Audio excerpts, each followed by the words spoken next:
What's good, friends list? Episode 38 of the Game Pass Gamecast coming at you. Microsoft has revealed some new features and specs for the upcoming Xbox Series X, including demos of the Quick Resume feature and SSD load times. But just how much will they impact our day-to-day gaming needs for the next console generation? Plus, CD Projekt Red has started working remotely from home on Cyberpunk 2077, but will it have an impact on the upcoming Blockbuster's release date? Also, Call of Duty Warzone now has a solo mode, and Ubisoft's head honcho is looking out for his employees during this global health crisis. We dive into all of this and much more on the newest and quarantined episode of the Game Pass Gamecast. Now the fun begins.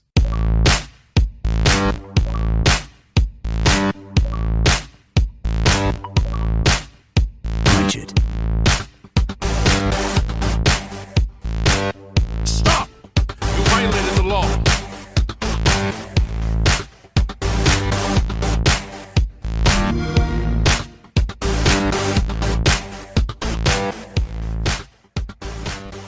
Welcome back to another episode of the Game Pass Gamecast, your weekly go-to podcast for all things Xbox and Xbox Game Pass, including news, rumors, and conversations around them damn good video games. You can catch new episodes of the show each and every Friday morning on YouTube, Apple Podcasts, Google Podcasts, Spotify, SoundCloud, and all other major podcast services. So be sure to subscribe to us wherever you get a podcast and follow us on Twitter at GPGC Podcast. Stay up to date with everything regarding the show and video games alike. As always, I'm your host, Travis Waite, aka Travis on most internet platforms. Joining me today, we got a tandem with me, making it a trio.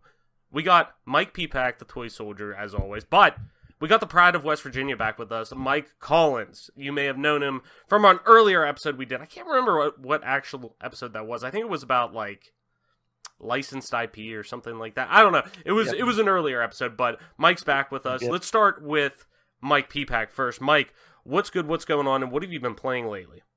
I've just been playing. I've been getting into a little bit of the Call of Duty Warzone. Mm-hmm. I've been enjoying that just a little bit. I mean, there's problems with it, just like every battle royale that there is in the world. Mm-hmm. But all in all, it seems like playable. Yeah. I have been playing.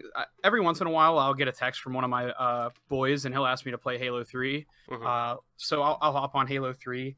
A little bit of NHL, still getting some Smite in there. But with the Game Pass, Ninja Gaiden 2 going on there, just been trying to nail down a date that I can, get a stream going with that, so I can stream that live. I'd like to do a little stream of that because I do stream the Ninja Gaiden Black speed runs when I'm not very angry at the game. And so now with the hiatus from school, all the classes went online for me for the end of the semester. At work, I'm on paid leave until April 1st. Then we'll figure out what I'm doing about working from there.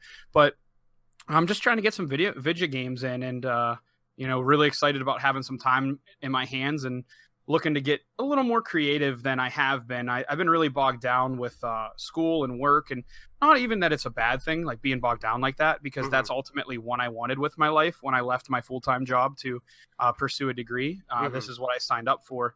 But it makes being a creative individual very difficult because it's almost like sometimes when you are being creative and you're creating a content, it's almost like a burden on you when you're busy with school and work because, you're schooling full time, you're working 20-ish hours a week.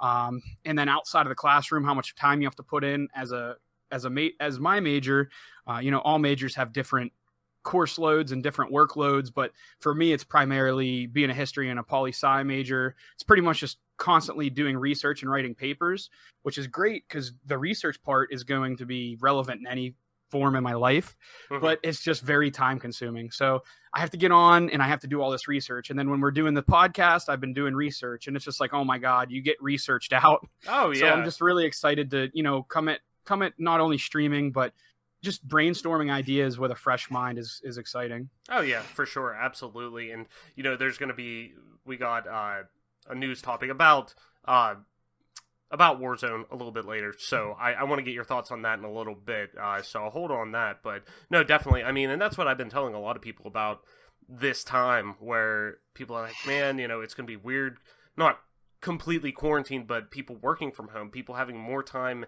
in their house, and kind of not as busy, because there's a lot of places that are closing, movie theaters are closing, stores are closing, things like that, for, a 2-week period, where they're going to be like, man, what do I do? And I keep saying, like, use those creative ventures that you either have or wanted to do and pursue that. Dump a little more time into it. Take some online classes for, like right now, I'm taking a Udemy course right now for programming and game design, just because I've wanted to do that for a while. I haven't necessarily had the time at home that I can dedicate that time to in front of my gaming PC that can handle that. Like, so take advantage of this time in new different ways and play a fuck ton of video games. Like, chill out. Everybody just relax. Like, that's going to be the most important thing, I think. So, no, but how is that course? What's it like? It's awesome. I actually am really enjoying it. I've just gotten into the programming section now, and it's focusing in C# because it's all based in Unity. So like it's really new to me. Like, I've messed around with Unity a little bit, but I've never really entered the programming end. It's always been working with, creating game assets and more the art end. So it's going to be interesting kind of seeing how that goes. Yeah, Shay's working with that right now on one of her courses. Oh, nice. Also, With, Pride of West Unity Virginia, Mike Collins here. So I'll just throw it to you right now, too, Mike. What's good? What's going on? No, you're good. What's new? What's going on? And what have you been playing, man? Not a whole lot. I have my Switch. I played through Pokemon. Pretty much just rushed through the storyline and beat that. And I've kind of been dabbling in the raids and getting into completing the Pokédex, but I've never really been a completionist with that stuff. So I don't know how long it'll keep my attention. But since then, so that my Switch doesn't collect dust, I've been playing The Binding of Isaac, which nice.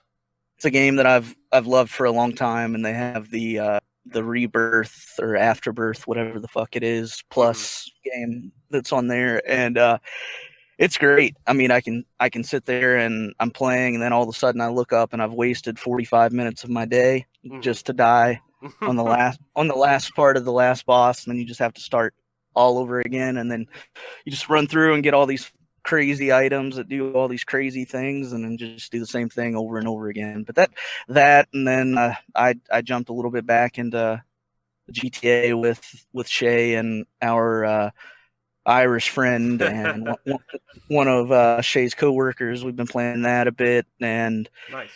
Red Dead's kind of stalled out for me because they refused to release content for it, so that's been on the back burner for a while. But other than that, I installed Mass Effect Andromeda because I thought that I was gonna try that the other night, and then I just decided not to play it. Yeah. But that's on the plate. Yeah. We'll see. So The Binding of Isaac, there's a dude on my one of the Facebook groups I'm in for like Pittsburgh modern gaming and retro gaming, that him and his wife have put in like 1,500 hours on Switch into just that game. Like, it's asinine, like, how much, like, content replayability, I guess, is there, but I never would have thought that with that game. There are, I mean, what it is, I mean, it's just a standard dungeon crawler, but there are hundreds of items, and then there are several different characters that you can play, and every item has a different synergy with another item. So there are literally millions of combinations that you could play without ever running into the same item combination. And then there's a lot of skill involved with it, like you get perks if you don't take damage throughout the dungeon. And there are a few other things. I mean, it's all about like heart management. And then there are achievements that you can get that unlock other characters and other items. And it's a grind, but it's fun. That's the whole thing. It's frustrating, but it's fun. It's difficult. It's everything that I kind of like in a game that I can just sit there and play. Yeah, where it doesn't take necessarily too much mind space to play it, where it's just, you can kind of turn your brain off and just sink a little time into it, and if you got an hour to kill, it seems like it's one of those games you could pick up and play, like, on and off pretty quick. Like, you don't have to worry about loading it, oh shit, where was I at again, what was I doing, like, it's just, you can jump in and out pretty good. Yeah, last night, for instance, I went to bed and I started up a game and I died within 5 seconds. I turned my screen off and tried to go to sleep, and then 15 minutes later, I turned it back on. I'm like, let's try it again. It's just like, you just laying there in a cold sweat that night, just being like, fuck it, all right, one more time. On my end, it's kind of been really cleanup, and I know I kind of been saying this recently. It's been not a standstill, but haven't wanted to necessarily invest a ton into certain games just because I know that that Doom Eternal's coming out this week and Animal Crossing too. I've been kind of getting the itch on that I want to eventually jump in. I planned on buying it this year, but I was figuring I'd do it in the summer, but with us being in isolation here relatively soon, it seems like I'm obviously going to burn through Doom in a weekend. It's only a 10 to 15 hour game, it seems like, for the most part, so I'll have that wrapped up this weekend. So that may be something that, now that we're going to kind of have some downtime a little bit with working at home and whatnot, so I'll be able to kind of jump into that. But did kind of clean up a couple of games. Molly and I, my fiance, finished Life is Strange Before the Storm. Excellent little wrap up and kind of cap on Chloe and Max's story, with Chloe's story really in a prequel setting. Really good. Really enjoyed it. Really looking forward to it. I think we might start Life is Strange 2 tonight. Really, really, really looking forward to that, because I've heard it's one of the best narratives this past year and a half. So really looking forward to jumping into that hopefully tonight. I capped off my little playthrough of the Batman Telltale series. Really did enjoy the liberties they took with the Batman IP, the way they presented Bruce Wayne's family. I know I kind of talked on this last week. And they really set up the second season Enemy Within really well, and I'm really looking forward to eventually jumping into that. Not necessarily chomping at the bit to get into that, just because I know there's a few other things going, but kind of messed around in the Division 2 recently too. I've talked about that before. Just trying to get a character to 30 just so I could try out a lot of the year one pass that I did buy. Whenever I bought it at launch, so I would like to actually get my money's worth out of that. And then eventually, I know one of my coworkers, he's hugely balls deep into the Division 2, and that's like his main game that he plays, so he's wanting me to try to get there so we can go through the first expansion, the Warlords of New York. But the one game that I did start playing Sunday, and I've been kind of playing it steadily the past couple of nights. It's not a very long game, so I'm hoping to kind of cap it off before Doom starts. And it's pretty fucking fitting for right now, is A Plague Tale: Innocence. Really kind of a cool stealth game. Like, I've been wanting to play it for a while. The narrative's pretty cool, but I wasn't sure how much I like it. But it gives me such, like, Witcher 3 vibes of, it's set in 14th century France during basically the Black Plague with rats, and it's very, like, it's kind of hitting close to home right now of what's going on, and it's a little morbid, but I really dig it. I dig the aesthetic. I dig a lot of things going on with it. Like I said, the stealth gameplay is really cool. It's forgiving, but it's not hold your hand. There's some frustrating parts, and I'm really enjoying it. I'm looking forward to kind of, like I said, I think it's only like an 8 to 10 hour game, so I think I'm on chapter 12 of 17. The chapters are pretty short, relatively speaking, so so I'm hoping to finish that off before Doom launches on Friday, within the next couple of days. But guys, let's head into the news here. Don't really have a lot of housekeeping since we're kind of in standstill with a lot of things right now going on in the world. But we got a lot of news to talk about this week, and Mike being here, Mike Collins, I should say. This is what's going to always fuck me up on these episodes that we have you on. That we got Mike Peapack and Mike Collins, so I need to remember to start saying Peapack, and when I'm talking to Mike, it's Mike Collins. So, listeners, we're setting the precedence right now. When I say Mike, I'm talking to Mike Collins. When I say Peapack, I'm talking to Mike Peapack. All right, we good? All right, cool. Since we got Mike on here, who is a Geek Squad employee, I kind of want to get his opinion on, it isn't necessarily gaming related, but just with everything that's going on here, this article comes over on Vice by Joseph Cox.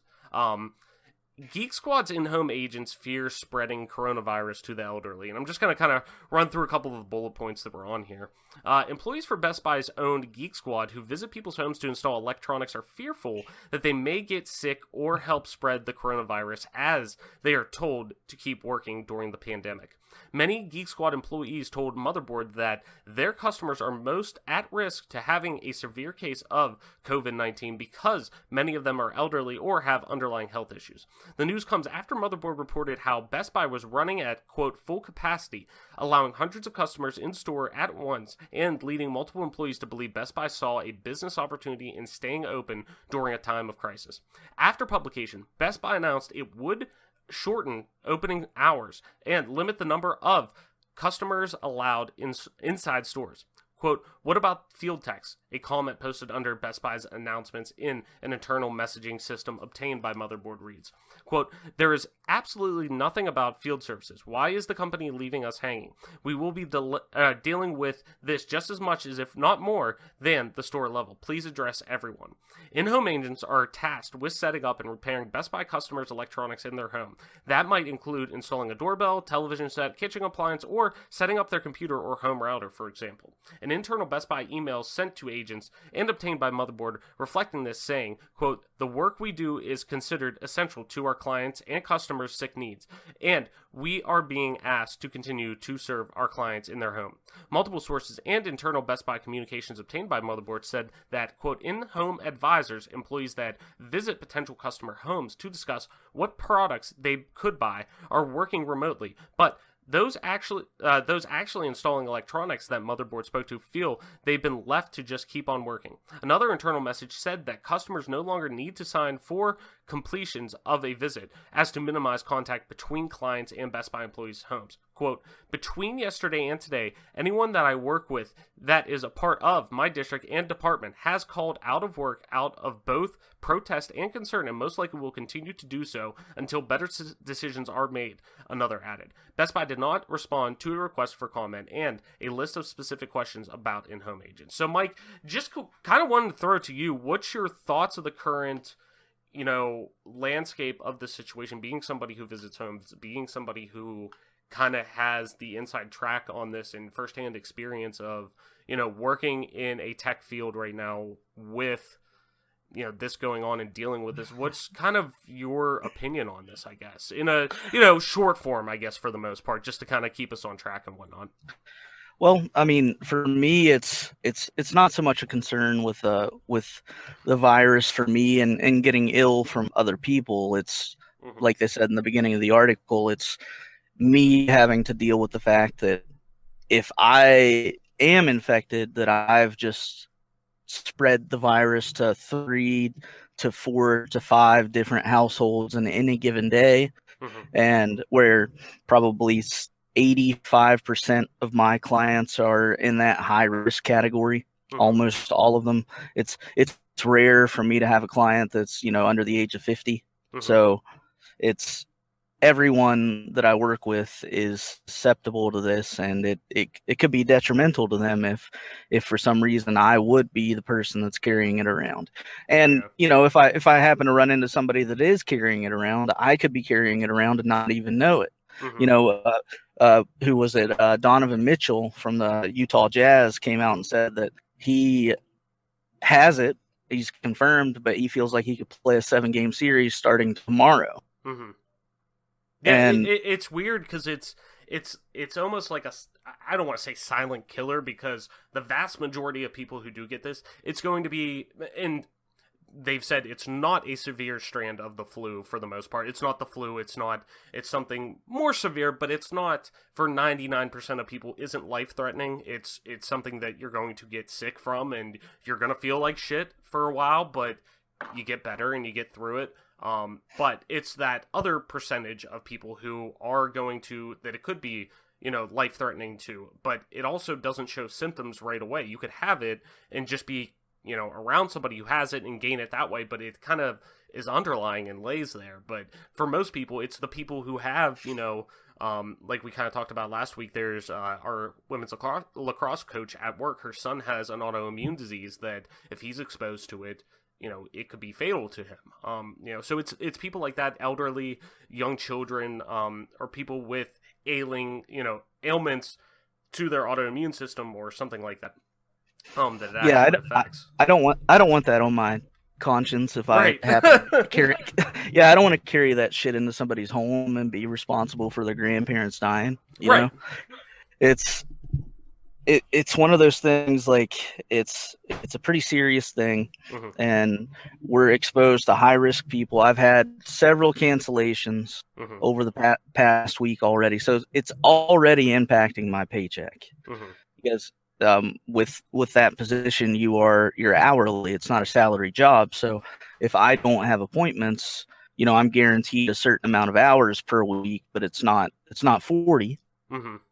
It's enough to be considered full time, but it's not 40.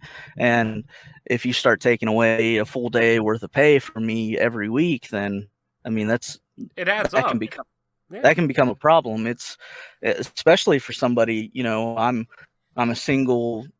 Well, I'm not single, I guess, but I'm not married. Right. But I live with my girlfriend, and we share expenses and whatnot. So I don't have kids, but there's several guys that I work with that are in they're in their 40s. They have 2 or Mhm. 3 kids. They have a house. They have all these different payments, and you start cutting a day or two a week out of their paycheck, and what are they gonna do? Shit adds up. I mean, it does. It's gonna affect people. We're gonna feel this for a while in terms of our economy, but day to day things like that, where that's who it affects. It's the people who are hourly, and that's even like on our staff too. They've said they're gonna take care of everybody. Nobody's necessarily, because there's minimal hourly employees that we have to begin with. Most coaches are on salary, and I don't want to say that. I'm saying that in a general branch. There's a couple that are, but they said that part's so minimal that they will take care of them in that regard. But there's a lot of other people on campus that are hourly employees that, what's going to happen if their job can't be done remotely and there's no way to check in or whatnot. How's that going to impact them if they're not getting an hourly pay? So it's a really interesting situation, and that's why I want to kind of get your perspective on it, because you have a hands-on perspective of this, dealing with this directly, and as somebody, like, we were just kind of talking beforehand, my Doom Eternal pre-order is through Best Buy, and I pre-ordered it beforehand just to pick it up at a store that's on the way home from work, thinking, oh yeah, I'll just do that, before all of this, everything went to shit, kind of. But I was just talking about, oh yeah, I gotta stop. I don't know if I'll be able to stop and pick that up. I should have just had it sent to my house, yada yada. But yeah, since they're staying open now, through the weekend, and then Monday they're gonna start doing like doorside or curbside pickup type of things. It'll be interesting. Yeah, they're going to restrict. I think they're going to restrict access to the stores to 10 to 15 customers at a time. Which, I mean, on a slow day, that's no different than Best Buy in general. But Right. it's just one of those things. Then you've got people waiting in line. Mhm. What are they going to do? Are they going to come up, grab a ticket, and then go back and sit in their car until their number's called? Right. I mean, and this is where Are they exposed in the store, or are they exposed outside of the store? What's the difference? right, and that's where, and it's gonna suck for retail employees, but you look at ones like GameStop, who's been struggling now mightily for, outside of all of this, for the past year and a half, 2 years specifically, in terms of really bearing the brunt of it. That this could be and they just brought on, as of last week, they just brought on Reggie Fils-Aimé, formerly Nintendo of America president. Like, they just brought him onto their board of directors to kind of steer the ship and get those close contacts with Nintendo and things like that, like, to kind of turn things around, because he's had such a successful track record with not just Nintendo, but before that with Pizza Hut, and I believe he was with like Toys R Us or somebody before. Obviously Toys R Us went to shit, but he's had a successful track record outside of just gaming, so it's just in multiple retail businesses. So it'll be interesting, man. I'm curious to see how this impacts the gaming landscape for a while. And that actually kind of leads us into our next news story pretty good. Cyberpunk 2077, one of the most anticipated titles of this year, still on track for its September release date after developers start working from home. This comes over on IGN by Matt Kim. As always, link in the description. Go over there, give Matt a click, and because that, especially now, this people working from home like this, and I'm sure news editors and news writers are already working remotely, but this is where the site view heavy sites that rely on this is a time to really kind of give them some love. So it reads, CD Projekt Red has implemented a work from home policy to adapt to the ongoing COVID-19 outbreak. However, the company has assured fans that Cyberpunk 2077 is still on track to be released in September. In a tweet published on the company's official social media account, CD Projekt Red wrote, quote, over the past week, we have been adapting to the situation and gradually rolling out preventative. Nice. Preventative. Words, they're hard. Preventative. Yeah, one day I'll get there. Measures across our entire organization. We've also been upgrading equipment and infrastructure and working towards enabling our employees to work remotely from the safety of their homes. As a result of these efforts, CD Projekt Red says that it's switching to full remote work, quote, for as long as is needed. However, the studio added that the company is, quote, rising to the challenge and showing no signs of stopping in our efforts to bring you some kick-ass role-playing action in September. When IGN reached out for clarification, CD Projekt explained that the developers are on track with Cyberpunk 2077 for a September 17th, 2020 release date.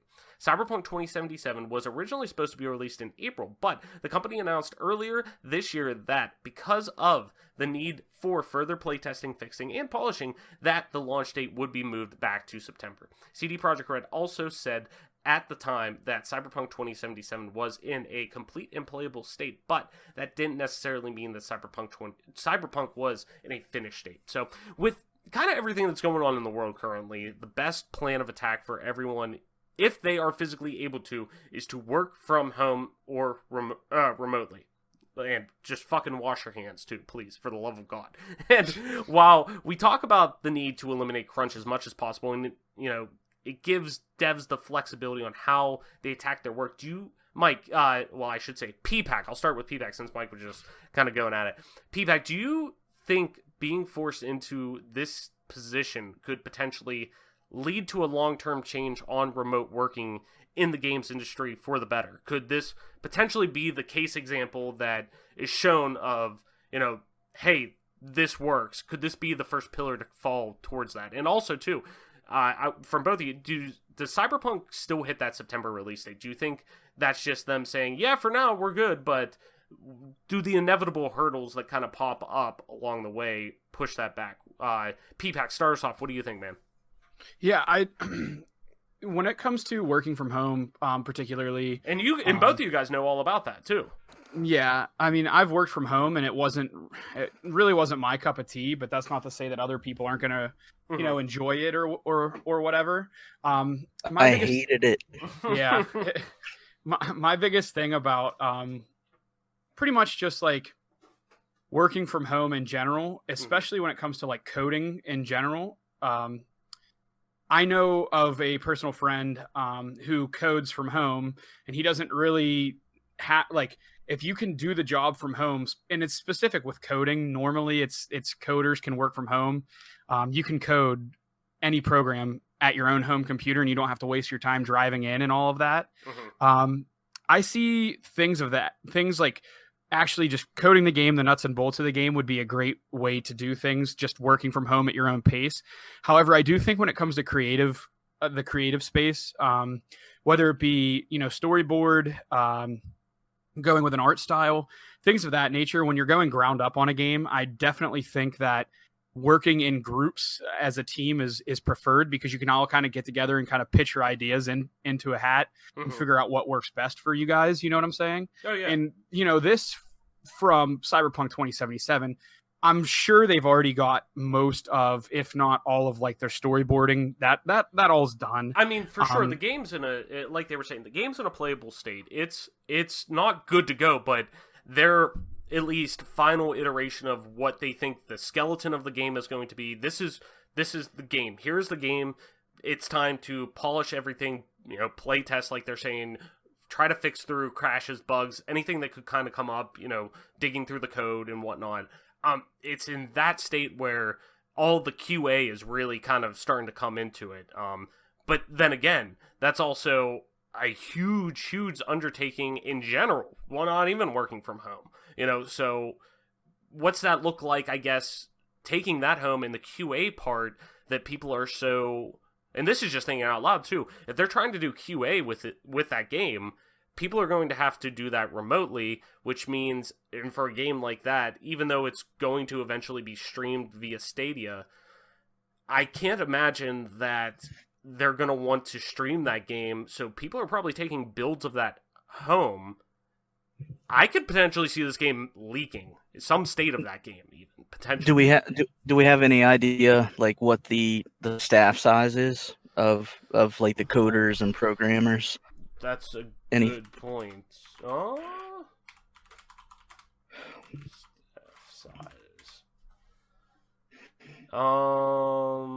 Well, let's put it this way. CD Projekt in general has almost 900 employees as of 2018. Okay. So I would imagine Red has 3/4 of that. I'd pretty safe, being that's their bread and butter studio under them. I would say at least 500 employees at their Poland office, their Warsaw office. It's really difficult to say how something like this will go, because knowing people from the programming side of things, a lot of them they're very introverted anyway, and they suck working in teams. So majority of them aren't good team workers anyway. Yeah. So they're going to go home and they're going to do business as usual. Now, how well those ideas unify at the end of the day, I don't know. But the core of the game's already laid down. Yeah. Everything's done. It's time to fine tune and make sure that everything works properly. But it's, I mean, the whole goal of working in a group is that everybody has sort of a unified perspective, and you can brainstorm like collectively. Like it's I have this idea, PPAC has this idea, you have this idea. What do we like about each other's idea? How can we combine them to make this something collective and great? Because they're coming from all different perspectives. It's a great idea, but it also, for some people, is very difficult for them to work with a group. They have an idea and they're told to do this. That's all they want to do. They want to get it done, get it out, and that's it. Yeah. I think they'll still hit. I would be shocked if they didn't hit that. Well, I don't want to say I would be shocked. My gut says they're going to hit that September release date, just because of the cushion they gave themselves with September as it was already, and having that game originally planning for an April release date.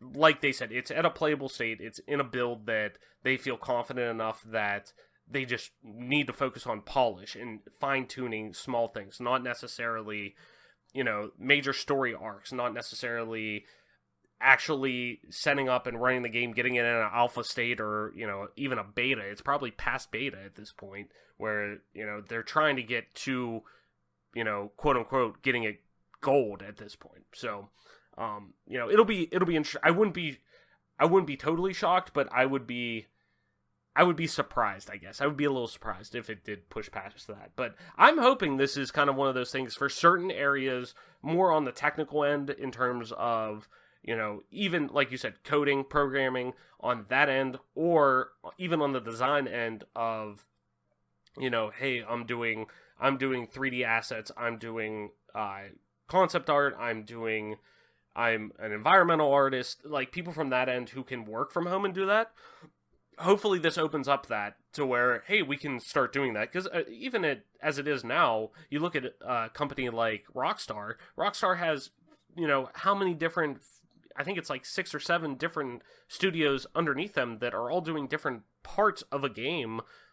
Between like Red Dead, GTA, those massive games, they're all doing different sectors of that. Like one studio's handling music, one studio's handling environmental assets, one studio's handling the voiceover and editing. Like, they're all working remotely in a sense as it is already. This just kind of breaks that down even more. So we do need to clarify that the Red Dead Online developers are doing nothing right now. from somebody who plays that pretty, I don't want to say religiously, but consistently. I've heard nothing but like, I've heard good things, but I've heard nothing but almost like how the Division 2 was. Their fan base was, okay, we've had this game out now, and now that Warlords in New York came out, people are like, oh yeah, there's a ton of new content that keep us busy. But after like the first couple months, people were like, okay, there's no reason to grind. There's nothing here for us to do. There's no good game loop. That's exactly what happens with Red Dead. Is it's like they do not reward the community that sticks around and plays the game. Mm-hmm. So I would get online and play, let's say, one day, maybe 2 days, 2 days a week at most, and 2 or 3 hours each time. So we'll say anywhere from 3 to 6 hours a week. Mm-hmm. And I would run out of content after an update after less than a month. Mm-hmm. And then it would be like 4 months before there was a major update. Yeah. So they're not doing in something like that. Yeah, that's for a game like that like a GTA Online, a Red Dead Online, any real almost MMO-esque game. Like, if there's no content, there's no reason to invest in that being your, like, because a lot of people, that's the only game they play. I only play GTA Online. I only play The Division. I only play World of Warcraft. Like, if there's no content to funnel into that, like, there's no point. Like, okay, I'll invest my time or my money and especially my time somewhere else. But let's move on to the next one here, kind of almost piggybacking off that in a way. Ubisoft CEO sends comforting note to employees about coronavirus. This comes over on Kotaku by Jason Schreier. As always, link in the description. Jason's one of the best out there now, so make sure you go over there and give him a click. Ubisoft Chief Executive Yves Guillemot recently sent this message obtained by Kotaku to all of the publisher's employees who work in offices across the world, from Canada to France to China. Many of them are currently working remotely on games like Watch Dogs Legion and the next Assassin's Creed. Often, video game executives don't give off the impressions that they care about their people. This one does. So, we thought his note was worth sharing. And this is the note here. Dear everyone, we are now in a pandemic with far-reaching effects on our daily lives.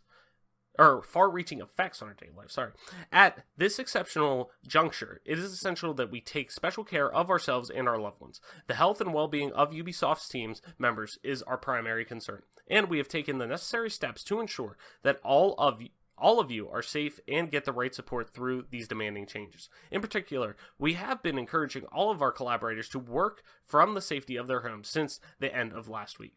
Across Ubisoft, people are going above and beyond to adapt to this unprecedented event.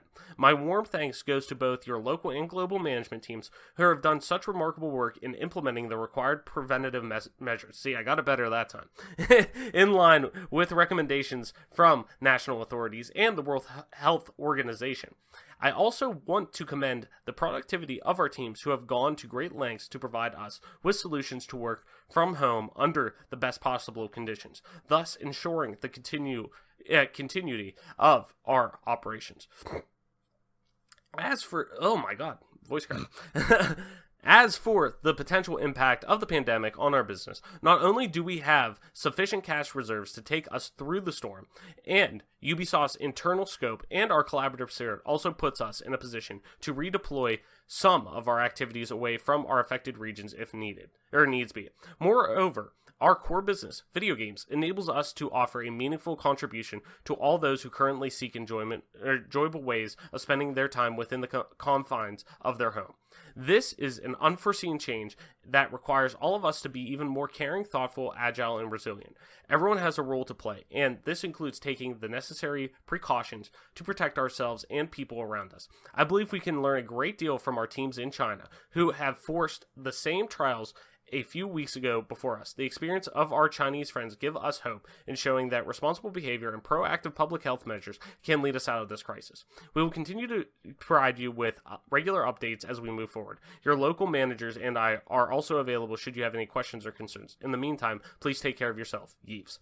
So often, and we get we ourselves kind of get caught up in this at times. We highlight the negativity in the gaming world, and let's be honest. And I say this more in a metaphoric sense, not literal. If it bleeds, it leads. That's the old adage with news coverage. But given the current world health crisis, it's so damn refreshing to really see a large public-facing entity in Yves with Ubisoft make a statement and set the bar for how something like this should be handled by a large publisher. I'd even, it's kind of obviously not in the same regard. Obviously, this is on a actual serious note, but it's kind of almost like when Activision put out crossplay with Modern Warfare. They set the bar with it. They set the precedent. They were the first big domino to kind of put that out there. Not on a serious scale though. It's setting a precedent of this is how this should be done because that makes sense and this is the no-brainer type of thing. Mike, should a message like this even have to be said in 2020 with a situation like this? Like, this just seems like a no-brainer approach to employee relations within any large-scale company. What do you think? So for me, a topic like this it's pretty simple. It comes down to basic business and like what if you have a business that has employees, like what is your most valuable asset? Mm-hmm. It's your employees. Mm-hmm. It's the people that do the work for you, the people that make your job easier. Mm-hmm. So if you're a good leader, not just a manager, a good leader, you can sit back and you can know that the people that you put in place are doing what they're supposed to do because you are taking care of them, whether that be pay, whether that be benefits, whether that be vacation time, work-life stuff, whatever it is. If you take care of your people, mm-hmm. you're gonna have people that are gonna work harder for you. You're gonna have more productivity because I know in my life I've been a hell of a lot more likely to work hard for somebody mm-hmm. that I believe is looking out for me mm-hmm. than somebody who's just looking out for the business. Mm-hmm. Oh, 100%. I mean, and this I've said this publicly before, so it doesn't really matter. But like me leaving my previous job to my new job, I took a very small one, but a small pay cut whenever I went. But it was because I knew, this was the right move to make because the person I'd be working for, I could already tell. And he's, I see him more than, at this point, I see him more easily than my fiance, than my folks, than my, I spend the majority of my time with him. He's a good person first and foremost, and he's a good leader because while he is my boss, he also looks at me as an equal. He also treats me with respect. He treats me as, like, his managing approach is, hey, I'm looking at you as a human being first, then, your boss. Like, if I wouldn't do it, if it's something I wouldn't trust myself doing, I don't trust you to, like, in a good way. Like, I don't want you doing it if I wouldn't do it myself. And things like that, like taking time off. If you know shit's going crazy or you're having, a tough day, like take some time off, man. Like we'll figure it out. Life doesn't stop. And I mean, right now the world is stopping, it feels like, but normal times, it's people like that. And that's why I've always kind of looked at it as that's the managerial approach I take now with my interns. And, I don't want them wasting their time coming in if there's nothing great they're getting out of it. And that's from my perspective of if I can't,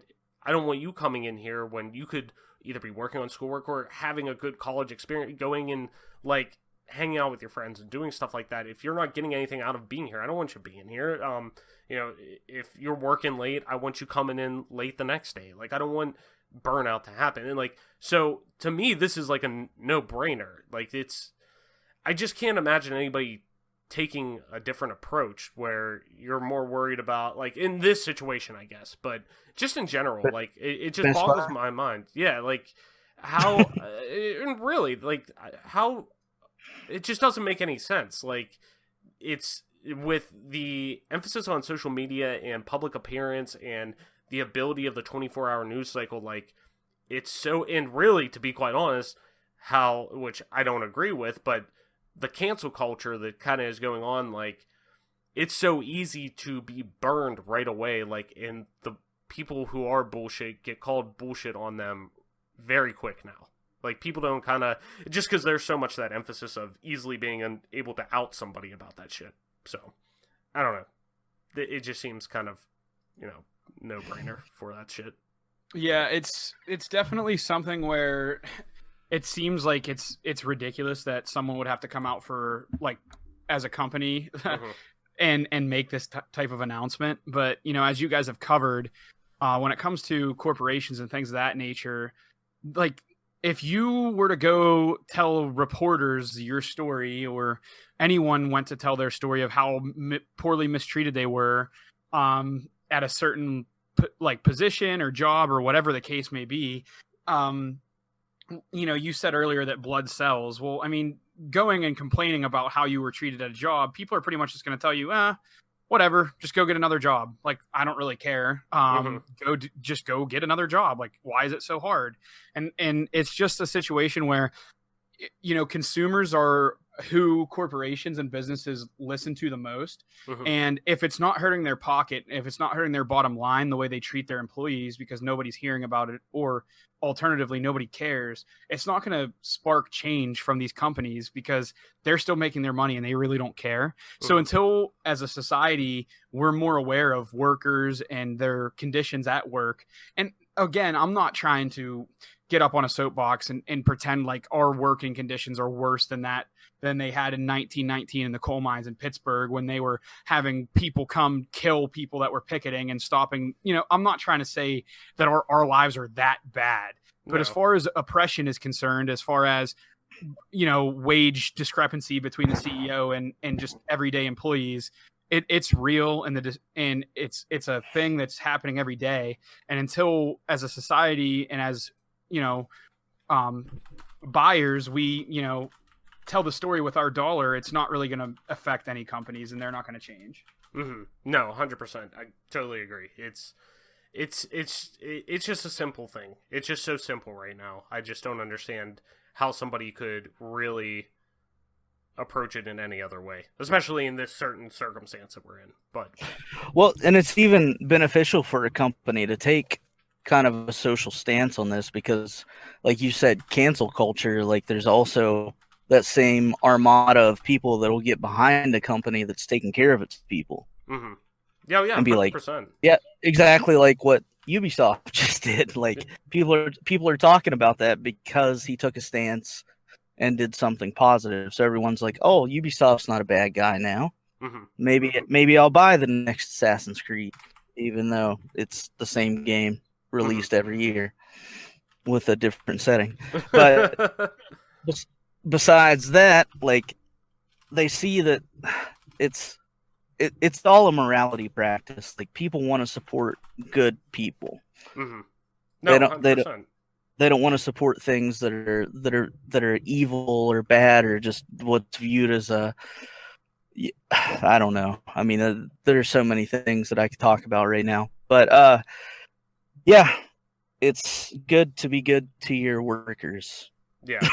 that. And you know, water is wet. So, but let's head into the last news article here, and this is where P-Pack, I wanted you to kind of pick up on the thread you pulled on earlier. Call of Duty Warzone adds solos mode. This comes over by Nicole Carpenter over on Polygon, as always, link in the description. You can now play Call of Duty Warzone in a solos only mode. Developer Infinity Ward unlocked the solos mode on Tuesday.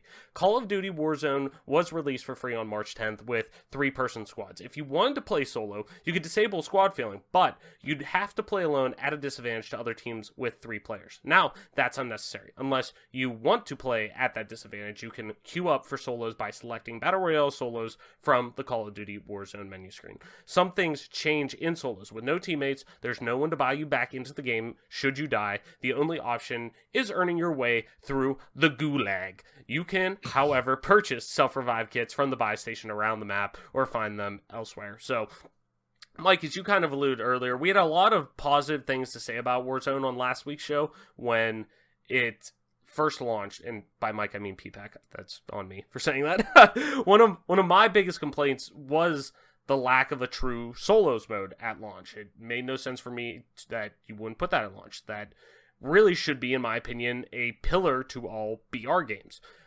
First, PPAC, after a week under your belt, what's your feelings on the show now, or on the game now? And second, have you played solos yet? And if you have, what's your thoughts on it? Yeah, I definitely have played solos. I actually played a few today right before we recorded. Mm-hmm.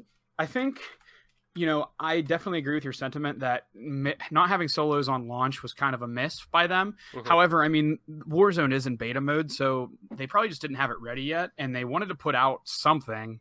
And what a really good time for them to put a game like this out with everyone going on quarantine and staying home. Mm-hmm. So that's great for them. But after a week, I think the game's pretty decent. Playing it on console, you don't seem to be at a huge disadvantage from PC players, except for those that have really beefy computers. Like when I watch Dr. Disrespect stream or even Ninja over on Mixer, they have the top of the line computers with multiple graphics cards. And I mean, it's just insane. And the detail and the level of quality of their game running against mine on my Xbox One or even my old VCR Xbox and PC. I definitely feel like there's a decent balance there, but you are at a disadvantage to the top guns on the PC. Mm-hmm. I think solos are enjoyable because you don't have to play 1v3 gunfights constantly, because if you play against a proper team of 3, you're pretty much never going to fight someone alone unless it's like right off the bat and they're looting certain like separate buildings, which is common. But by and large, like if you're after the original drop sequence where you're kind of scrambling for a gun and trying to find some armor to put on, once you get past that mode and you're kind of like into, I guess we could call it like the early to middle game stage, I mean, you're never going to fight a team that's not stacked up with all 3 nearby shooting at you at the same time. Mm-hmm. Mostly people are camping in buildings, just like their multiplayer maps. There's plenty of nooks and crannies for people to hide in, which with the BR mode, I can totally understand. It's supposed to be more casual anyway. Mm-hmm. So that's not the biggest annoyance with me. I think, playing solos, I noticed it's a lot more campy. Even if I was to go in 1v3s, at least the 3 people are like aggressive. Yeah. Where in solos, people pretty much just hide. And it's basically a big game of hide and go seek. And if the circle's good for you, then you win, or you at least get top 10, right? Mm-hmm. I think the Gulag's cool. I'd like to see, after the first week, it seems like people have really found out where people drop in after the first circle, and they'll just camp those spots and wait for you to land. And then multiple times when we played yesterday, it's like, as soon as I hit the ground, people just bum rushed me. And it's like, I don't even have a gun. Like all I have is a pistol and you guys are fully kitted. Like it's annoying. Other than that, I will say, the map could be better.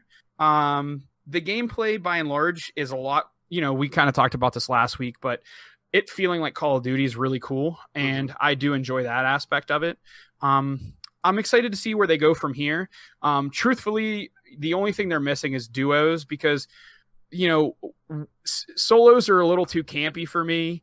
3s, especially if they find that you're down a man, like if you and I search and we don't get a fill, which happens a lot.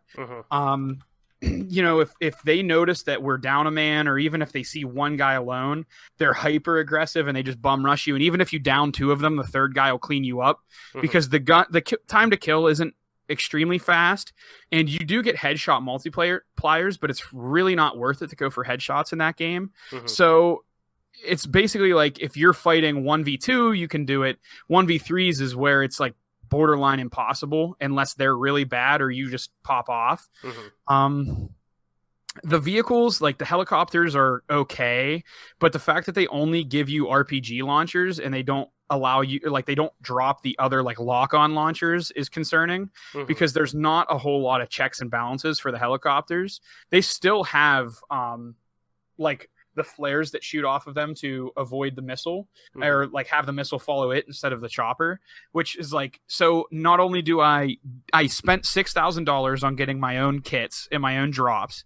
I had a launcher with 2 missiles and both of them got, you know, basically cock blocked by the helicopter. And now those dudes are still just flying around shooting at me with a sniper rifle. Like, and they have an RPG up there. Like, there's some things that really need balanced, just like with every game.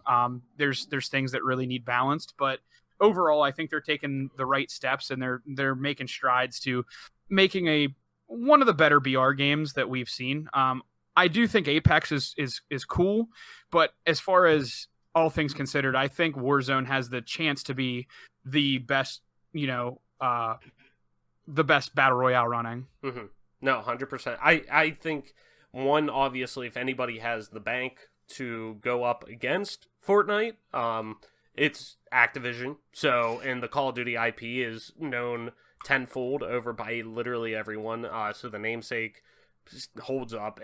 I think if they continue to be able to adapt on the fly comparative to what Apex does, and Apex does it for the right reasons of a slower rollout on their things so they can avoid crunch and avoid people working astronomical hours with no end in sight.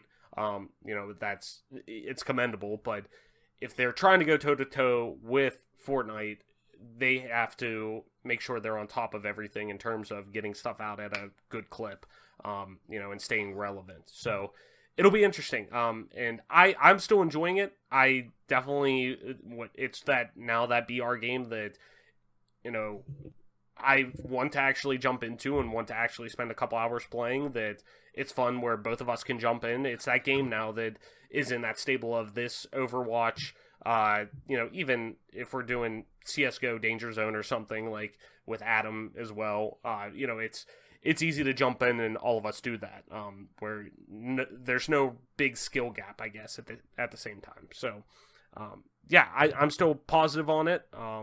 But does it have custom loadouts, or is it? Yeah, you can do custom loadouts, but you still drop with only a pistol and your fists. Okay. So, but you can get loadout drops, which you can then have those customized in, and you'll have loadout drops. Gotcha. Yeah, you'll have loadout drops just happen naturally throughout the game.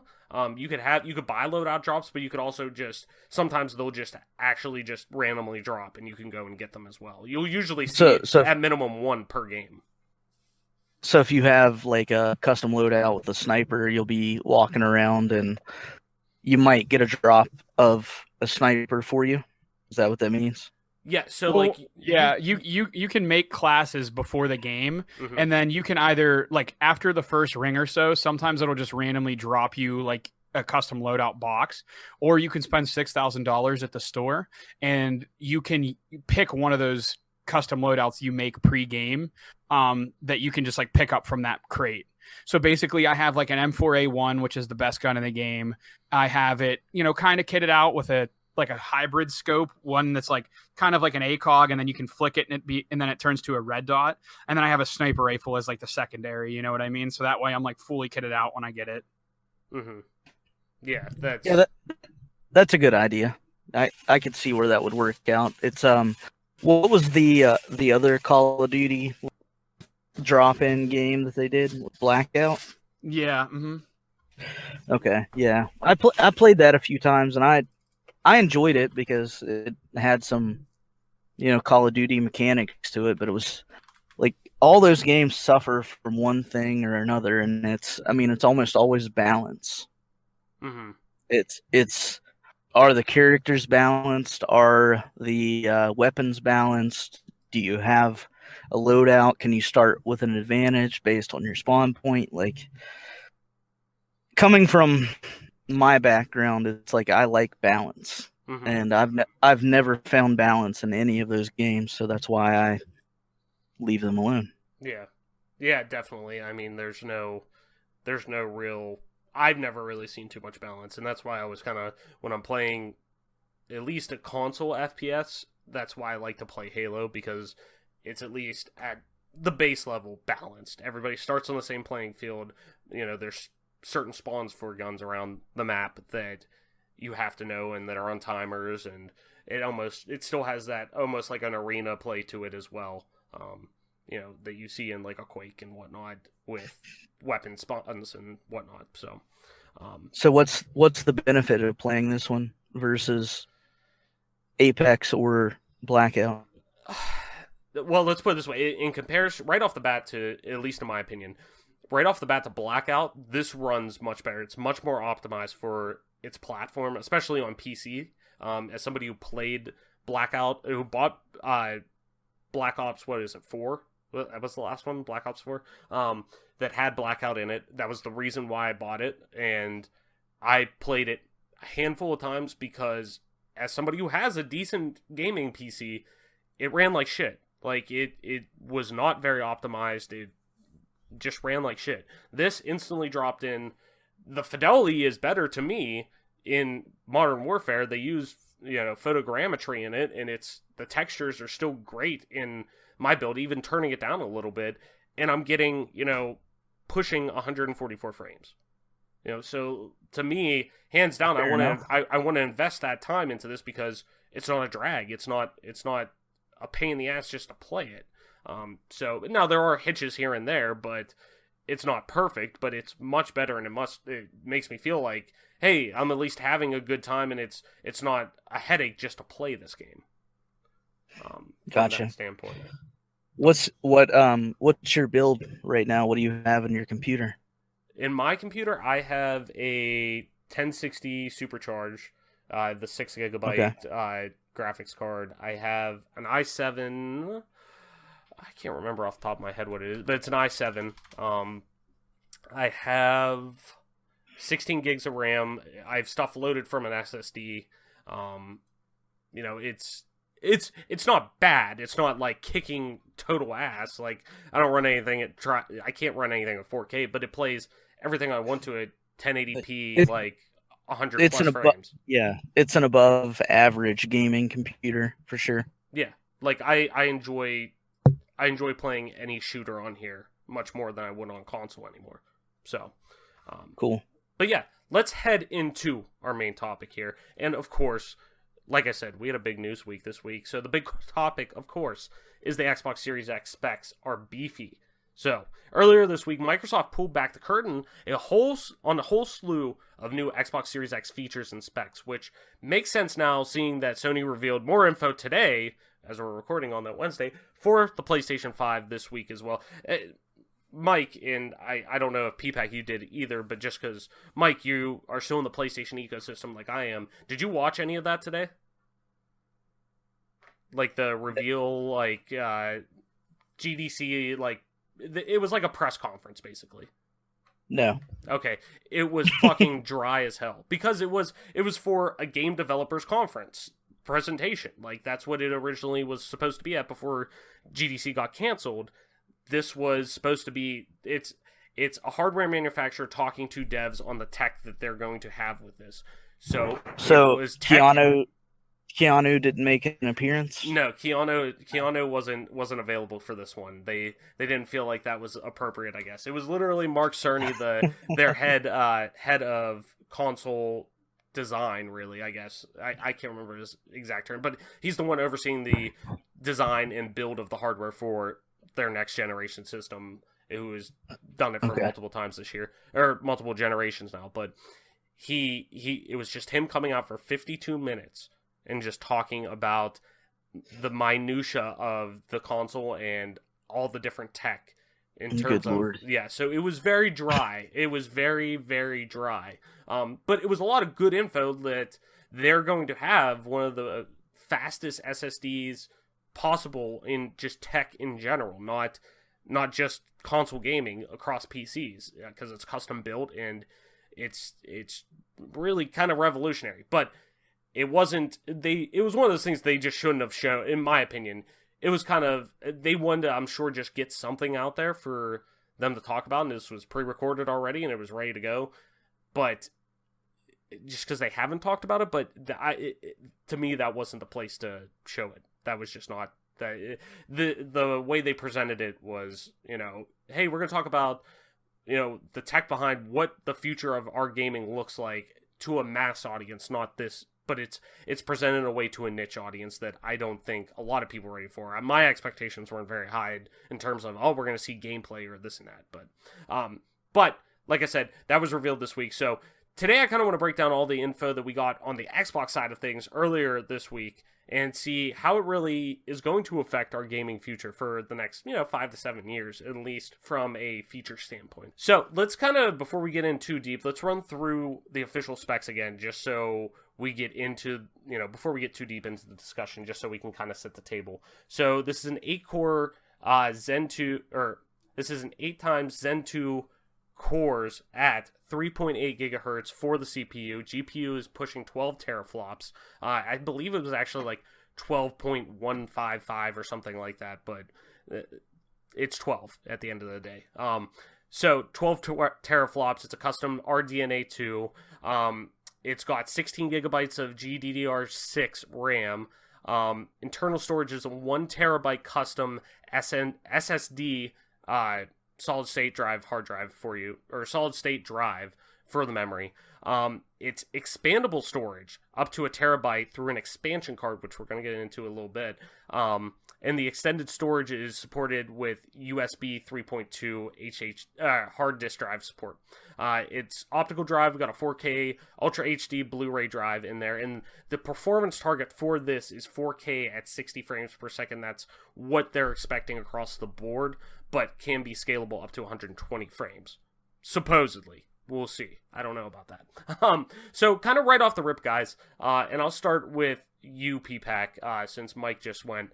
So kind of right off the rip, fast load times are really kind of being pushed as the main pillar of next gen for both Microsoft and Sony. And we got a very convincing example of that this past week when Microsoft released a video showing just how quick, and I'll put it in the description in case you didn't see it, just how quick they're inferring with the load times. And using State of Decay 2, if I could spit it out, the Xbox One X took an estimated 50 seconds to load into the game from the main menu, while the Xbox Series X only took an estimated 9.75 seconds to load in, increasing the load time really 5 times quicker. Do you see this being a consistency for at least the early part of the gen with newer Xbox Series X titles or newer releases that are being built around the Xbox Series X? Or will load times still see an increase sooner than many are expecting as the graphical fidelity just keeps increasing naturally over time? What do you think, PPAC? I definitely think it's a focus whenever companies are investing in putting solid state drives as default in their systems. Mm-hmm. And they're spending a lot of money on teraflops, and they're basically just trying to make the game and everything load a lot quicker. And when I have games on my solid state drive, they do generally, not only do they load better, but they tend to perform better just in general. Especially if you have a little bit of like a situation where their RAM might be, there might be a little bit of a memory leak with a program or something of that nature. Mm-hmm. It definitely seems like on my solid state drive, my computer runs so much better. If my computer ever has to chug the hard disk, when you have a solid state drive, it doesn't have to sit there and spin and find the data you need.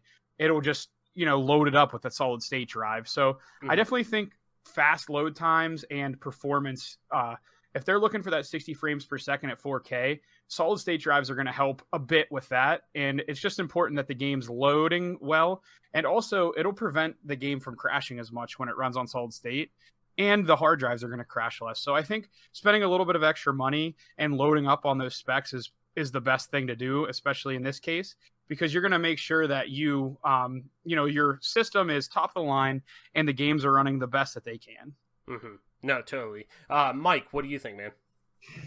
Well, I mean, from a technical aspect of things, like it with processors and graphics cards and everything else, it's especially with processors, it's becoming the difference in milliseconds how things are put forward and how things are produced. So, like, there's not a huge difference between when you go from 3 gigahertz to 4 gigahertz. It's not like it's not that big of a deal. Mm-hmm. And based on the calculations with the new Xbox, I mean, it's going to be doing like, I know they throw out teraflops and stuff like that to confuse people because nobody knows what a teraflop actually means. Right. But what ultimately what it comes down to is you end up looking at a graphics card that is, I'm going to say, somewhere between like 15 and 20 gigabytes of DDR6. Mm-hmm. So that's pretty much what you're coming down to, which is good. I mean, it's a hell of a lot better than the computer that I'm running right now. But it also it shares most of that RAM. And there's no designation between a graphics RAM and a graphics card RAM. It's not combined like it is in your computer. It's all the same thing. Mm-hmm. So I guess the point is, until they really start releasing consoles that are 48 inches tall and weigh 50 pounds, we're not going to have a console that can compete with an elite gaming computer. No. And I mean, this is getting damn near close, at least, or at least a closer attempt, at least from Microsoft's point, because, I mean, in general, let alone they're coming from the same company for the most part, but, you know, Xbox and PC gaming have been kind of tied so closely together just from multiple, you know, day and date releases on the same time and one game being developed for the other. PC gaming has always kind of gone alongside Xbox. A lot of people who game with PC tend to have an Xbox, at least over the past decade or so. So it doesn't shock me. You still there? Yeah, I'm here. Okay, sorry, it kind of bugged out for a second. I think we'll still see. We're obviously going to see this more with previous gen titles. They're always going to take advantage of that. I mean, even right now on my Xbox One X, when I load up Oblivion on there just because I wanted to check it out, there was an Xbox One X enhanced patch for it. I loaded it up and it runs past 60 frames per second and it's got a 4K texture pack or at least upscaling it to 4K. You know, so you know, you're going to see performance things like that. It takes 2 seconds to load in that way. And you're obviously going to see that taken advantage of with games that were developed for the previous generation in mind. Take advantage of that more, and you're going to see quicker load times. It's going to load in much faster compared to... But realistically, like, what's the difference in the human mind between 2 seconds and 3? Right. And 3... No, totally. And that's kind of where I've always kind of thought of that. And just like when you actually sit down and look at it, you know, when I count it out, okay, on 3, 1, 2, 3, start on how long it takes to load in during that video, it's like, oh yeah, because I'm sitting there looking and noticing it. That's where I see the difference. Me personally, yeah, I notice some games take a couple extra seconds to load in. But I don't to me, that's not a big, that's not something that I'm like, man, I really want to know that, I really want to make sure I have that. Now, for an example, though, on the opposite end, playing Rainbow Six Siege, that game is terrible in terms of load times whenever you're trying to load into a game from if you have it installed on your hard disk drive. But if you have it on SSD, you instantly load in.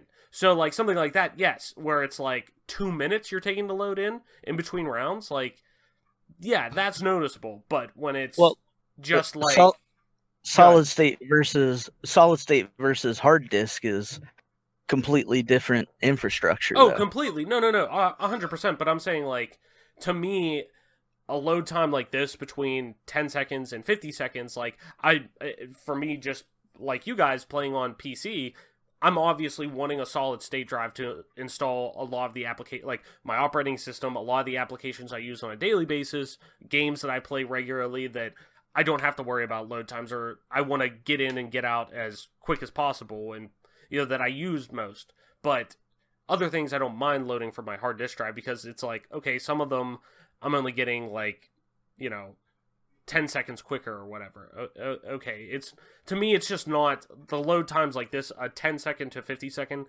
If I sit there and think about it, yeah, I guess it is, but like it's not the end of the world, I guess. It's not like the graphical leap we saw from PlayStation 1 to PlayStation 2 type of thing.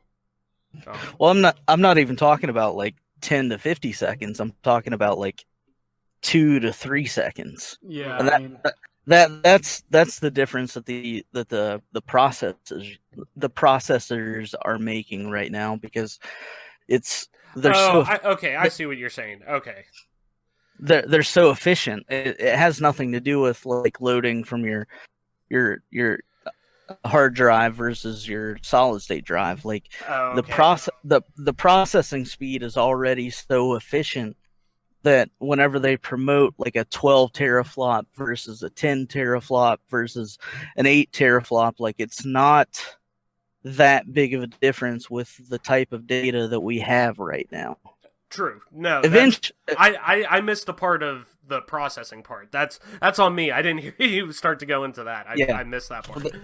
That was the whole fucking point, Travis. Fuck goddamn. Okay. No, but that makes total sense. No, 100%. That, yeah, from that level, it's like there's not that much, I guess. I don't know. There fucking teraflops and shit. There is a difference, but it's not as noticeable as what you were talking about, and it's true. It's a different level of programming and everything else. Like the processor's very, very important, but it's a lot more efficient, and there's a lot less disparity between let's say an i7 Gen 10 versus an i7 Gen 9, whatever's available right now. I don't know. There's a lot less disparity between that and when you go from a 2080 versus a 1070. Mm-hmm. Yeah, I mean that's what I mean. Yeah, no, that makes sense. So, all right, let's move on to the next one, because teraflops is at times way over my fucking head, and I'm not a programmer. So, obviously, if I'm talking about taking classes on it now, you're becoming one. I'm becoming one, slowly but surely. So, we kind of got, another answer to one of the biggest unknowns left with the system, that rectangular mystery port that was on the back of the console that a lot of people thought, oh, that's just, they could use that as a port whenever they're a debug port, that can give them diagnostic checks or whatever with the system whenever it was leaked online. Some people thought, oh, that's going to be expandable memory. Turns out that's what it's going to be. So Digital Foundry confirmed that Microsoft and Seagate have made a proprietary external 1 terabyte SSD that can be plugged into that console for expandable storage. And expandable storage at launch is awesome, considering we're only getting a terabyte of internal memory at launch for you to actually save games on, where it's the operating system saved on, because there's a small, it's really, you're getting like 950 gigabytes at the end of the day, for your actual internal storage that you have. But considering, at launch, we only got a terabyte of that, and also too, it took way too fucking long this generation to get external support for external memory. Both PlayStation and Xbox, not at launch, did not support you plugging in one of your external hard drives that you had, or going and buying one that was branded for it. Like, it didn't support any of that at launch, and it took a while for that to come, which is a no-brainer to have. But now having that at launch is huge. But do you think we're going to run into issues, and we'll start with you, Mike Collins. Do you think we're going to run into issues with this expandable SSD storage by being kind of forced into using this Seagate branded model, or even, are we going to run into issues with pricing for SSD tech being priced out of most casual gamers who, somebody who's coming in only knowing like, oh, I bought an external hard drive previously to do that, who don't tend to play, games on PC or build PCs, who don't necessarily know about solid state drives and how much faster they are. Are people going to be kind of priced out by this when they kind of see, oh, I want to get a terabyte extra of this, and it's like $150 to $200 to do that? Okay, so the short answer to that is no. I don't think it will, unless developers are big time dickheads, because memory works how it works. It's one of those things, like you plug your thing in, you format it, or if you're lucky enough, the device will format your unformatted device the right way. But even with Apple's and everybody else's proprietary storage, it's all about formatting it in the right way. And I know not everybody knows how to do that. But at the same time, like, storage is becoming cheaper and cheaper.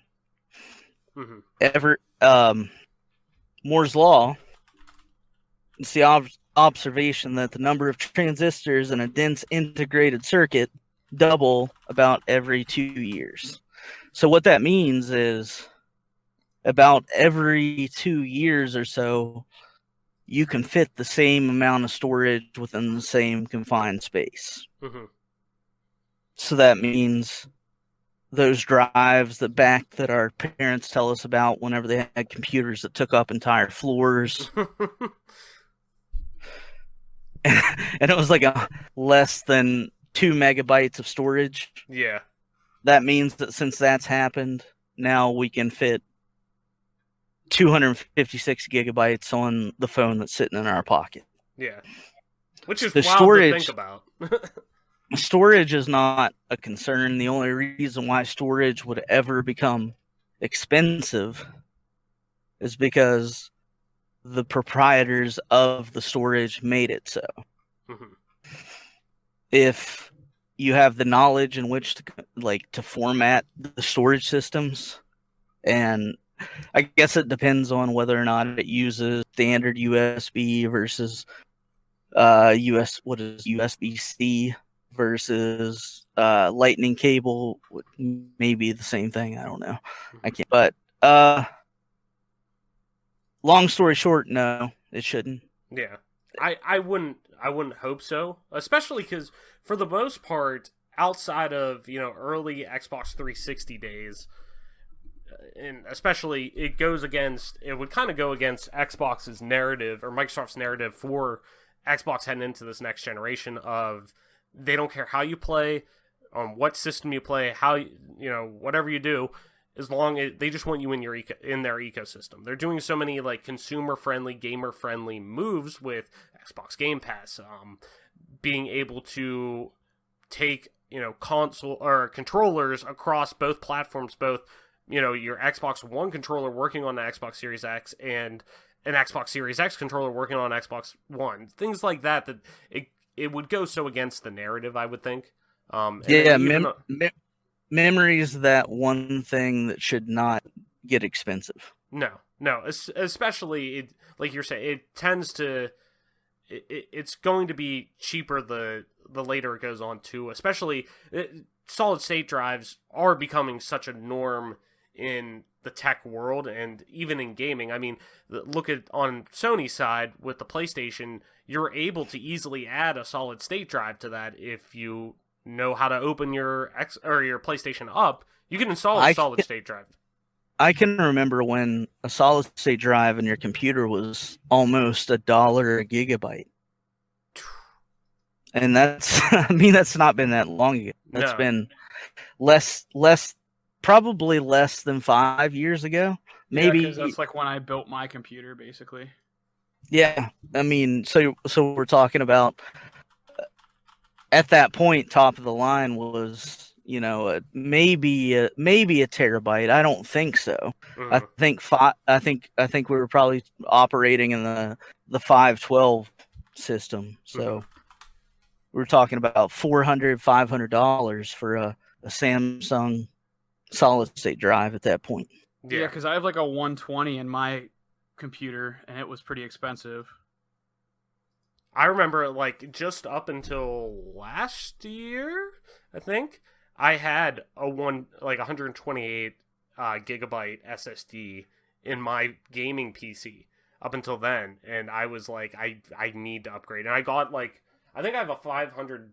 I think it's like 512 or something like that. SSD in there now, and it was only like $50. Like, it was like pretty dirt cheap. Now, granted, it's like a SanDisk Ultra. It's nothing to like ride home on. It's not the fastest, but it's still, for what it does, it's 10 times better than what I had before. So it's kind of the same thing, like with a lot of things. Like Samsung and a couple different drives were like far ahead of everybody. Mm-hmm. But a lot of these cheap distributors like PNY, they've caught up.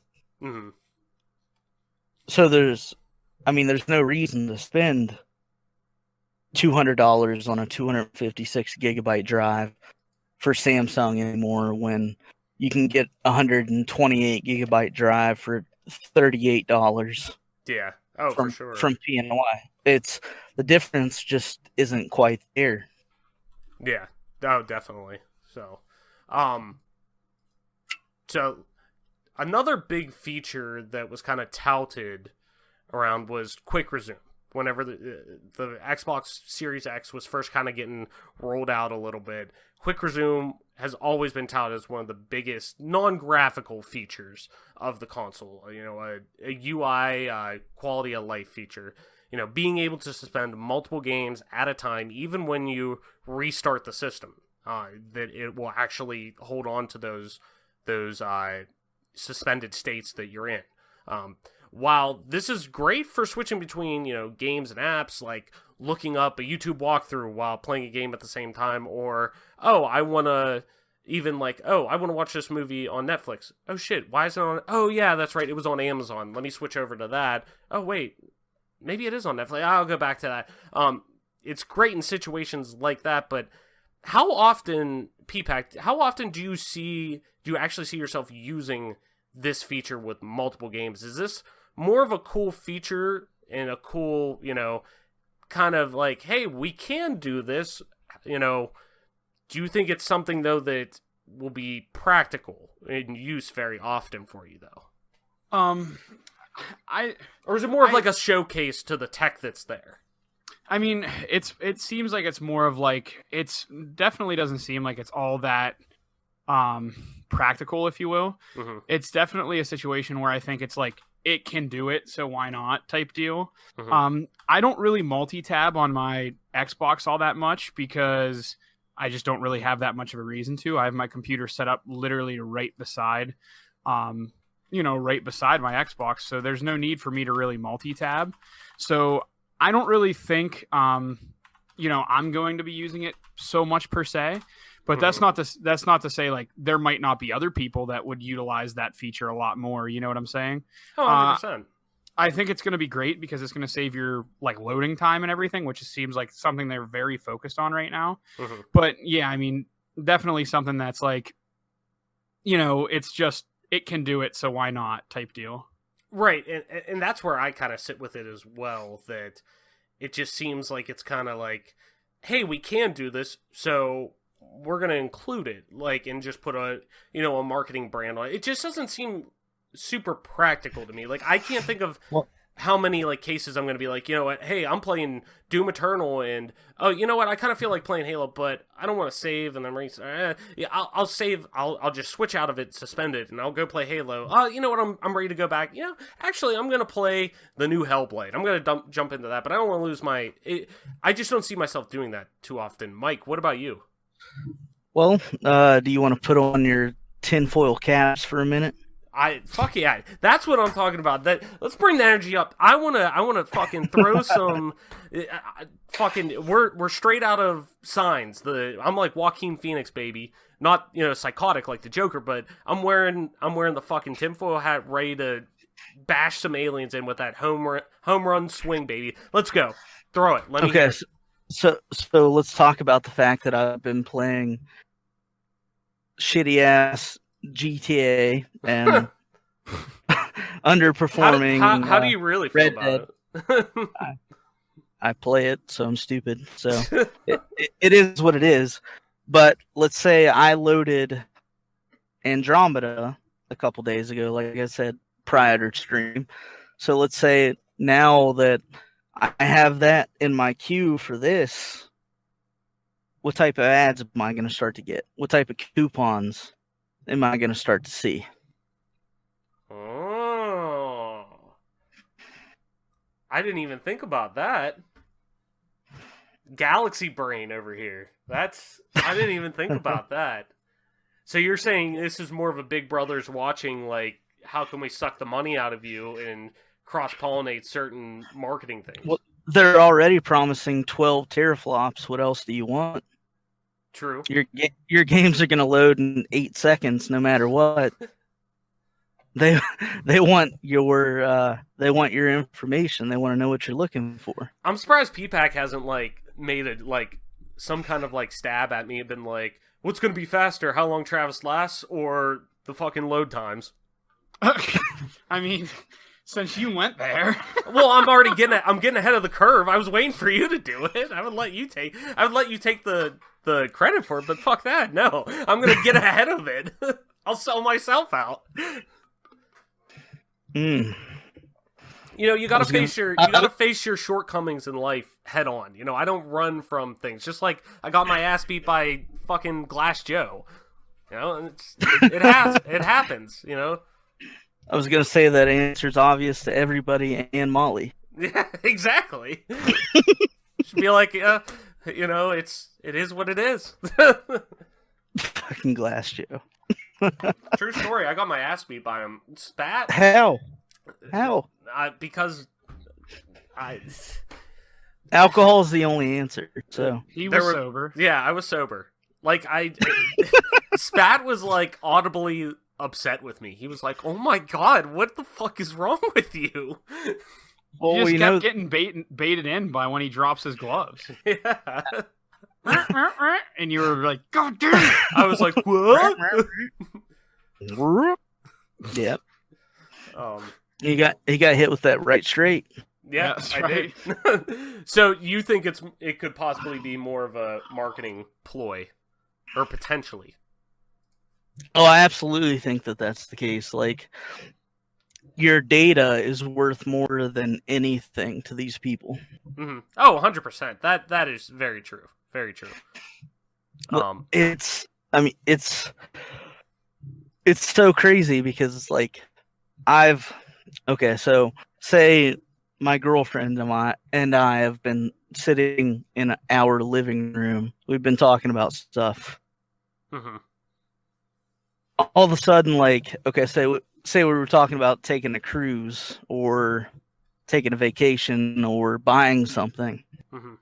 All of a sudden, 3 hours later, what shows up in your ad feed? It's that same shit that you were talking about before. True. Very true. It's like all the Facebook algorithm shit, It's all right there. It's all what you've been searching. Zuckerberg says no.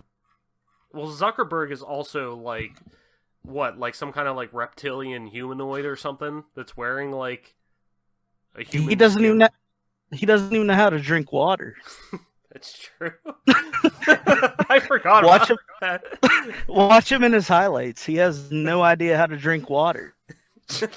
It's like the fucking alien from Men in Black at the beginning. Salt water. How can someone so rich be just so dumb?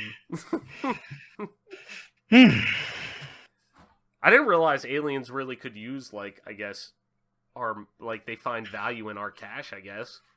They're just yeah, Sure. I guess I'll own 6 different houses instead of flying the galaxy.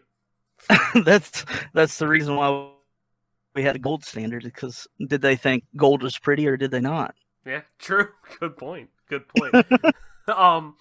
So just kind of starting to wrap up the conversation, going into the last one here. You know, while it's been stated before, we got a better look at how the Series X will let previous gen releases take advantage of the system's tech to improve its graphical output and just performance overall. We also learned that certain Xbox One titles will see more attention given to them in this regard, in what I'm guessing is, you know, Xbox Game Studios' first-party titles. Gears of War Ultimate Edition was used as the example the other day. So, which would you rather see developers focus on when taking advantage of this tech? 4K or even higher, even 8K at one point output, or higher, even unlocked frame rates? Would you rather the graphical fidelity or the performance? It's kind of what you have with most titles on, if you're using an Xbox One X or PS4 Pro.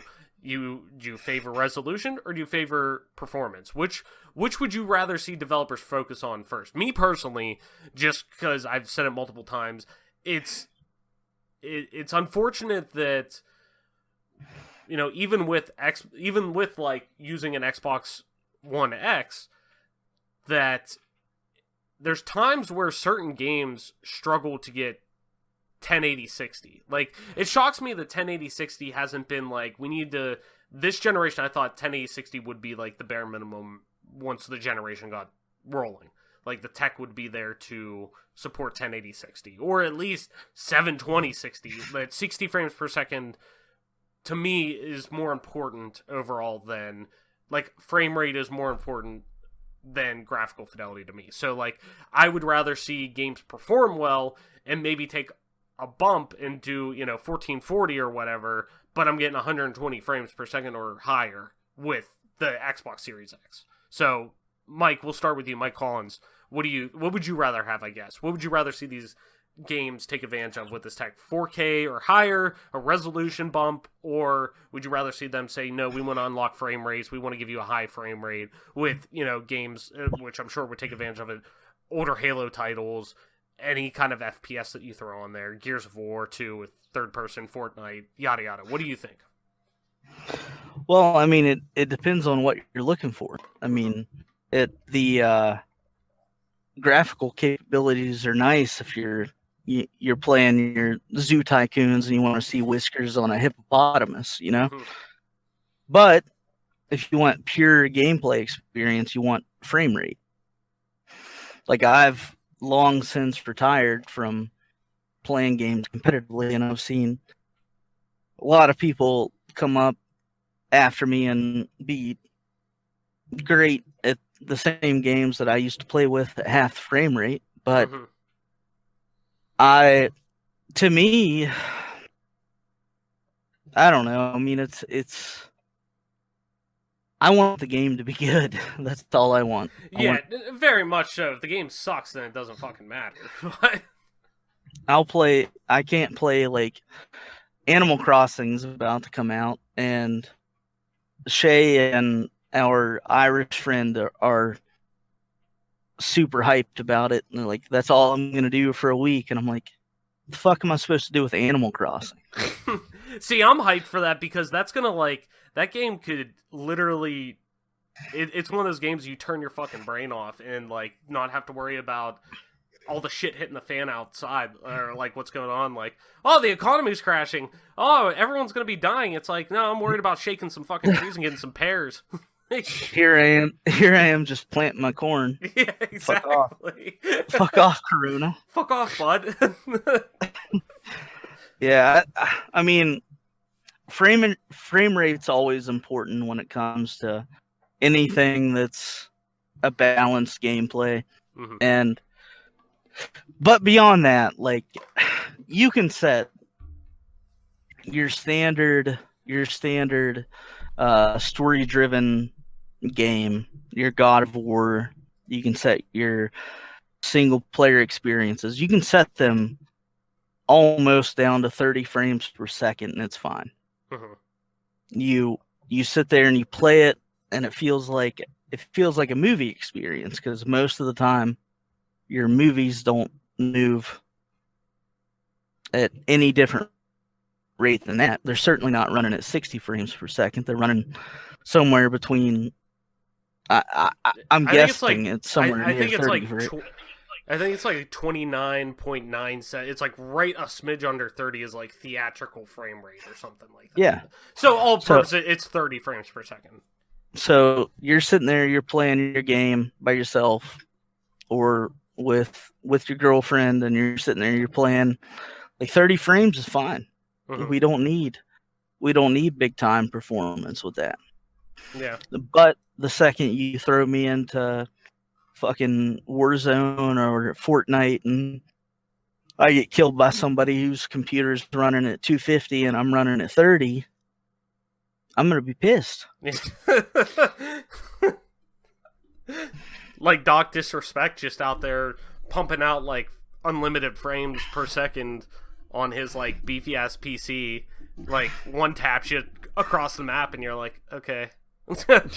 Fun game, very fun, having fun. If I was under the age of 25, I'd fight him in real life. You want to go 1-on-1 with the Great One? With the 2-timer? The 2-timing? Absolutely, but I'll never be under the age of 25. Fuck it.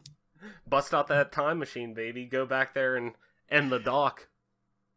Can you imagine? Dude, guy beam. To be honest, I'm just gonna throw this out there. I mean, It'd be like a hamster fighting a dog. That's what it would look like. Yeah, I'm gonna throw this out there. Do you think? And this isn't a dig at the adultery or whatever like that. I'm not even gonna go down. Let's stick with his wife. Do you think he keeps that on? Do you think he keeps the headpiece on during sex? No. It's like Master Chief. Do you think Master Chief keeps the helmet on? Yes, but Dr. Disrespect does not. Yeah. Ah!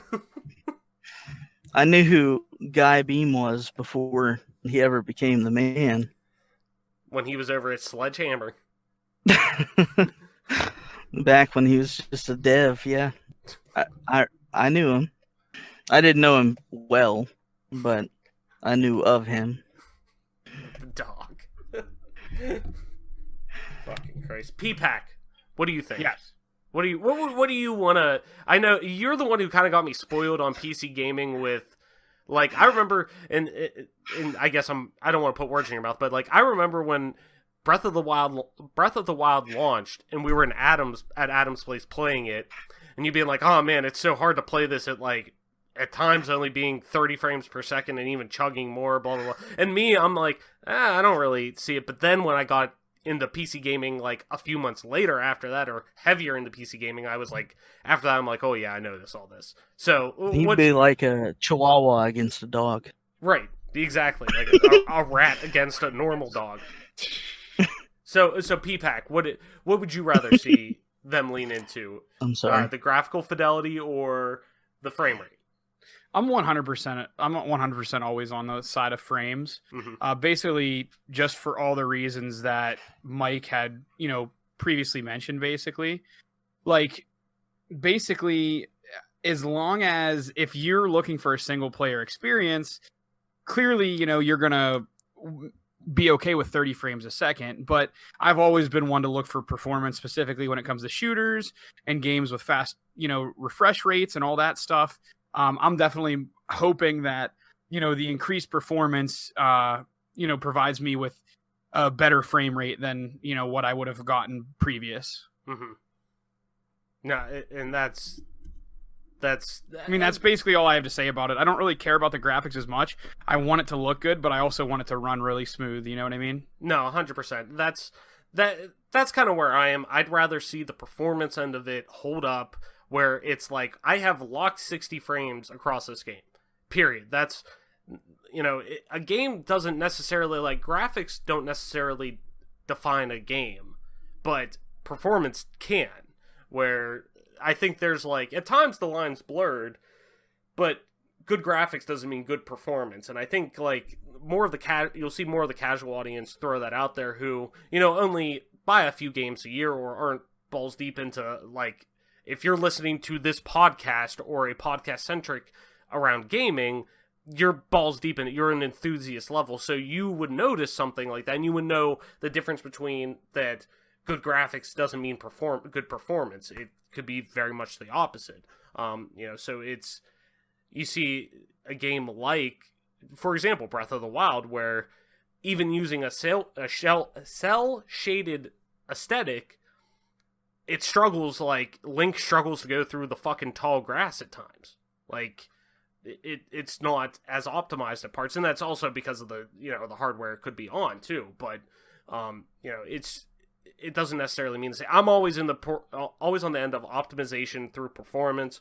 If I can get better frame rates, I'm lowering my settings. Like, I'm more worried about the game running and running well than the fucking, damn, look at the shine that's coming off of that dude's ass or some shit. Like, I don't fucking care. Like, as long as it runs fine, I'm good with that. I'm cool with that. So, I'd rather play, when I throw in MCC and I'm playing Halo 1 at 8K in 5 years or whatever, we're still playing Halo 1, running through the Silent Cartographer on an 8K 120 frames or whatever. Like, I'm more worried about the 120 frames with it. I'd rather see that. So, but yeah, I think that's going to do it for a show. Kind of went through all of that. So, guys, I'm going to start with Mike Collins because I know he's not the biggest social media guy in the world, but Mike, why don't you tell people where they can find you on the interwebs? It's pretty much one place. Twitter and Pornhub, yeah. That's close. My shared videos. Curated lists. It's pretty much a documentary at this point. I'm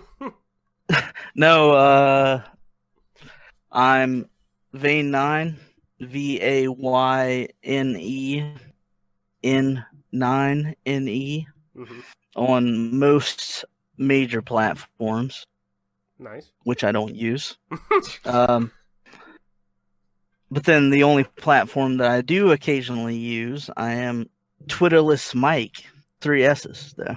I do 3 S's because that's apparently a thing. So 3 S's in that. Look for it. If you find it, follow me. Great. What an enthusiastic approach. I'm sure Vayne9 on Twitter is probably taken by me. True. It's gotta sort out my passwords, motherfucker. P-Pack, why don't you tell people where they can find you? Wow.